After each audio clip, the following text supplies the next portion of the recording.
Hi friends, in this video you will learn how to get dark mode on Snapchat. So let's begin the video. The process is very simple. Make sure that you are connected with your internet. So if you haven't subscribed our channel, please subscribe our channel for more informative videos. So let's start the video. You will simply open your Snapchat application.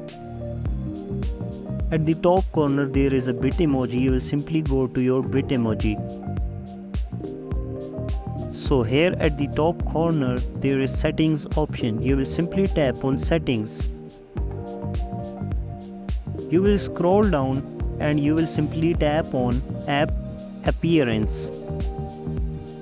So here you will simply tap on always dark. When you will dark it and you will simply restart the app as it's showing that restart now. You will simply tap on restart now.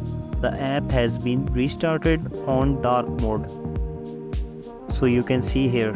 So this is the simple process of turning on the dark mode on Snapchat. If you like the video, please subscribe our channel for more informative videos. Thank you.